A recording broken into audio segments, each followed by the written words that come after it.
I am joined right now by the current X Division champion, Mustafa Ali. I have to say, I'm very excited to get this chance to speak with you. It's something I've wanted to do for a very long time. So thank you for taking the time to speak with us this morning. A lot of people are talking about stories right now, obviously coming off of a huge weekend for professional wrestling in general. I wanted to ask you what story are you telling right now for you personally? This is a story that's been festering since what, 2019, 2018, the first time I presented uh, the concept of this politician, this guy that says one thing but means another. And it's to me, it's an interesting character because in every facet of life, in every career, every job, wherever you go, there you'll find someone that's like that, right? They'll say whatever they need to say. They go back on their word or whatever like that. And I've always had a personal interest in leaders, people that have spoken for change or rallied the people together. So the story that I'm telling right now is it's true. It's someone that's been in the industry, someone that has the talent, the look, the skill, the background, a bit of a PR dream, I would say. And he hasn't quite figured out his way, so he's going to create his way. He's going to make strategic alliances. He's going to get the Mhm. people behind him. He's going to launch a campaign. And he might have some ulterior motives here and there, but the overall idea is that he's doing it for the greater good. If he happens to benefit along the way, so be it. Mhm. But that's the idea of it. It's okay. How do people, if I want something, if I want a position, how do I get it?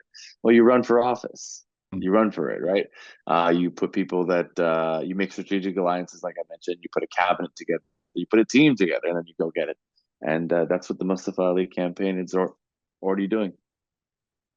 It's interesting hearing your answer because when I first saw it and you mentioned like the first iteration a few years ago, and even when you introduced it on TNA TV, I thought it was pretty straightforward. I thought you were being honest, but I didn't think you were trying to skew people either way. And you know how, like real life politics can go like very polarizing now. So it's interesting to hear you say that you might have ulterior motives. You might try to benefit personally, even though it's for the greater good. So, It might be misinterpreted as ulterior motives, but again, stay tuned and find out.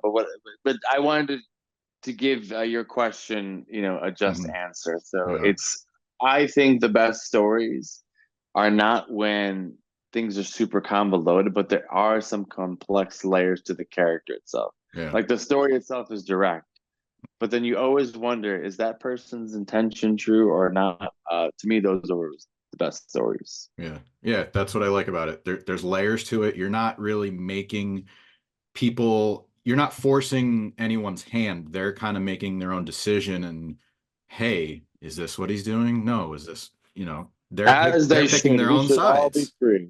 Yeah. Absolutely. The freedom of choice. It's a beautiful thing. And I see your Pro Wrestling Illustrated cover behind you.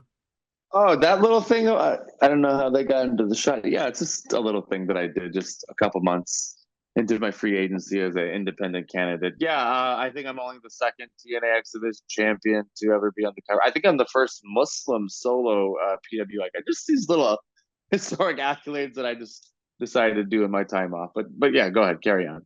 I respect it. I think, sometimes people think you should be subtle about it or Oh, but I am. I am. I don't. reserved, but I mean, Barry Horowitz here.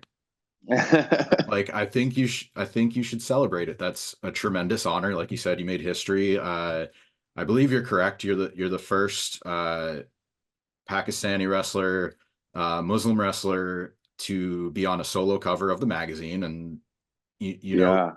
how long the magazine's been around. And I also know you tweeted that having it happen during Ramadan was also a really great honor. So Yeah, just a cherry on top. I mean, not that I could eat a cherry right now because I'm fasting, but the cool thing is, a fan had tweeted at me something that I used to post sketches that I did on the road in my early days of WWE, and one of the sketches I did, it was a sketch of me as a child Mhm. reading PWI, and the sketch that has a little air bubble, like the thought that's coming out of the child, and it says, "Why doesn't anyone look like me?"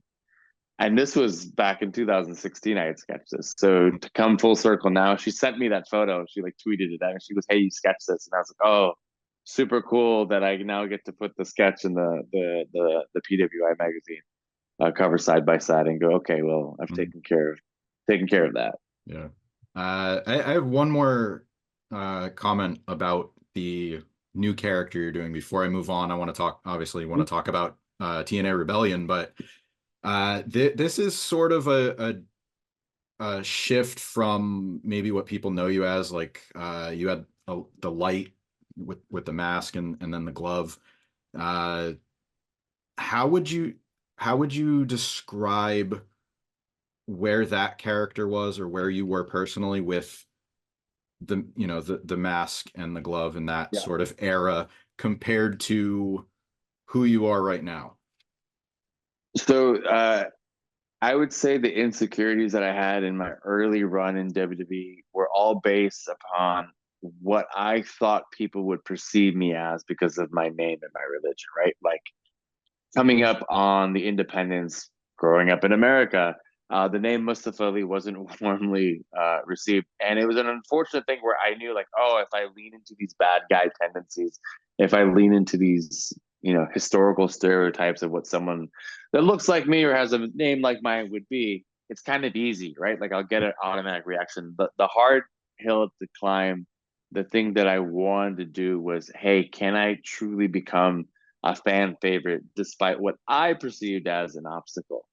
So the big thing was, how do I present a character that's relatable to people that might not feel like they relate to me?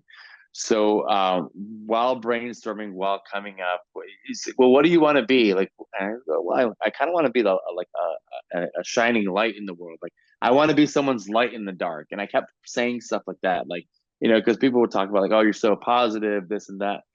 So then I thought, how do you become the physical embodiment of light? Like how do you, Mhm. I can say I want to be the light, but I go, what if that's my character? What if I'm like, I'm the light? Like that's the whole thing. Mhm. So I know Vince was very up in the air about it because, and I understand, like, what do you mean by being the physical embodiment of light? So it took a lot of back and forth. But the big thing that Vince and at the time the creative team loved was, it's very easy merchandise. The mask, the glove.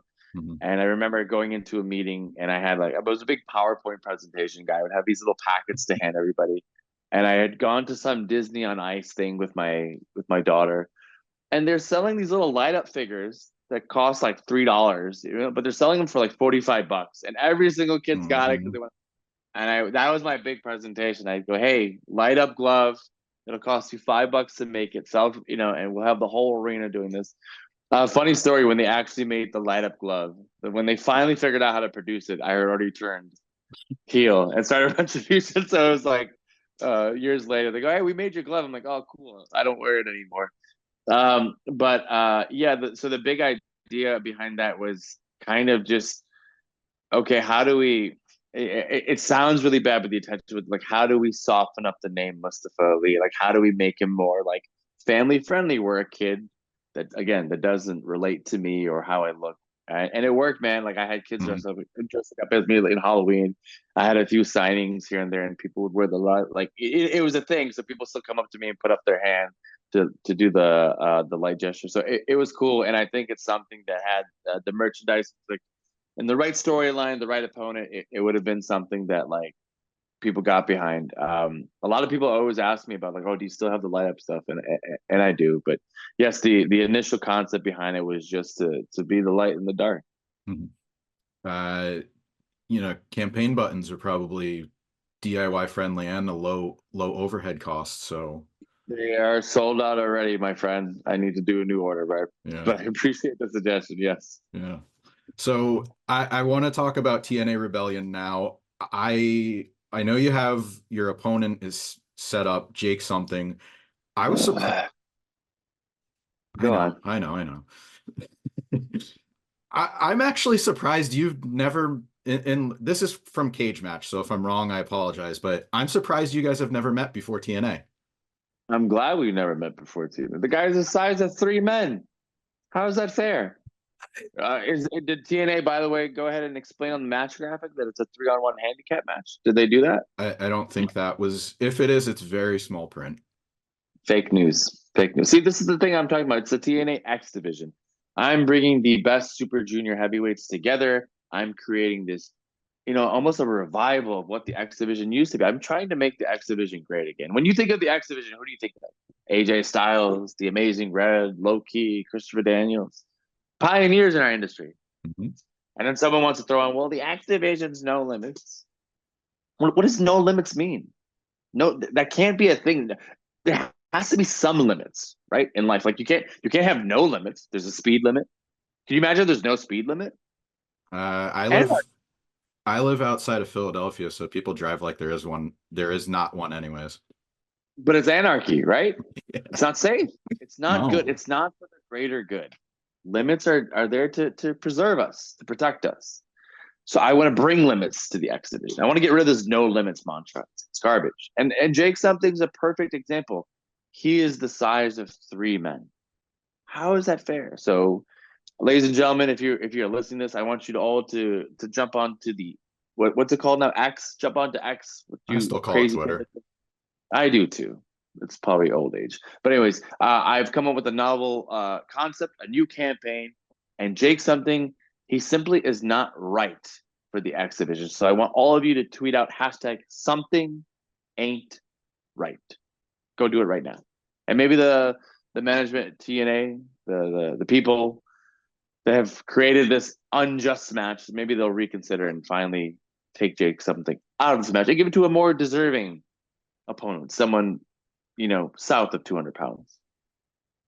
All right, who on the current roster would be a worthy opponent, a worthy candidate? I, sir, I'm a very charitable man, Mr. Pritchard. I'm a very charitable man. So whoever needs the charity, if Josh Alexander would like to be relevant once again, he could jump in the ring with me. If Mr. Bailey would, what's his name, speedball, hardball, curveball, whatever his name is, if he wants to jump in as well. I am a charitable man. I want to give back to these individuals. They need the attention, they need the adulation, they need the competition. So, I'm sure fans would love those two matches. And again, a very charitable man. I would happily donate my time to Mr. Alexander or Mr. Curveball, Hardball, whatever it is.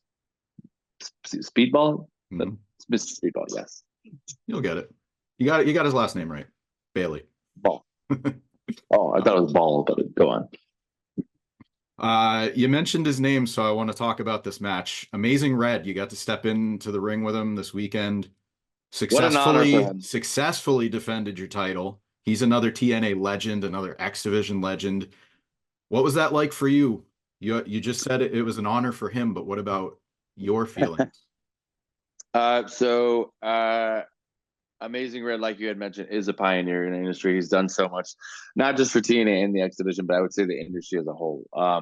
A lot of people may not remember, but he had announced his retirement, I want to say in 2019. And Red told me this. I had gone around the WWE locker room and got like Sanjay Dutt, Rey Mysterio, Kevin Owens, AJ Styles, a slew of WWE superstars to kind of send him like, hey, thank you, Red. Like Sasha was in it, Bailey was in it. And we sent, I tweeted it at Red. And Red said, man, like that video like really got me out of a slump because he's like, I kind of felt like nobody cared. And then he was like, it was that video that kind of set up this domino effect of like online support and love for him and whatnot. And then he kind of thought like, oh, maybe I still have this in him. So Red's very selective of who he gets in the ring with now at this stage in his career. So the fact that he was so eager to get in the ring with me, it was cool. Again, when I started out 20 years ago, I was 16. So when I had started out, when I was 16 years old, training for independent wrestling, my trainer at that time had handed me a VHS tape. Yes, folks, a VHS tape. And he's like, if you want to, if you want to be, you gotta, if you want to be good, you gotta study this guy. This is the guy right now. And the piece of tape on the VHS tape said the very best of the Amazing Red. And I remember popping that VHS tape and just watching. So I got to tell Red this in person in Philadelphia in the ring. I told him, I said, I watched that VHS tape, and I knew when I was 16 that I would be great, but I don't think I'll ever be amazing because there's only one Amazing Red. So I got to tell him that, which did mean a lot on a personal level. On a professional level, I gotta be honest with you, Amazing Red, he's a legend. He's the man. He's done a lot. The man didn't put a scratch on me. Not a dent in my armor. Never at one point in the match did I question myself if I'm good enough to hang with the Amazing. Just like Mr. Alex Shelley, just like Mr. Chris Sabin, just like all these legends beforehand that I have decimated in my path. There's no one on my level right now, man. I am the best super junior heavyweight in the world right now. I am the TNA X Division champion. I'm undefeated. What am I like now? 26-0 or something? I'm talking to my press secretary over there. 26, 27, 20, just unstoppable. But again, Mr. Pritch, I've been doing media all day, and I'd like to issue this challenge out to your listeners as well. Somebody, anybody, please put a dent in my armor. Scratch me at least a little bit, but make me doubt myself for once in my life. I haven't found that man. I thought maybe Mr. Red would do it, but he failed. Mr. Shelley failed. Mr. Saban failed. Mr. Something will also fail. All these men will try it and they will fail. But my plea, I'm a charitable man. I hope someone gives something back to me. I want someone to challenge me, make me doubt myself. For the first time in my existence, make me doubt myself. Anybody? Nobody. I admire the confidence. Like I said, TNA Rebellion's coming up. Anything else you'd like to plug or promote before we get out of here? Ladies and gentlemen, the parting words that I would like to give all of you is to thank you. I wish you all well, and to remember that in Ali we trust.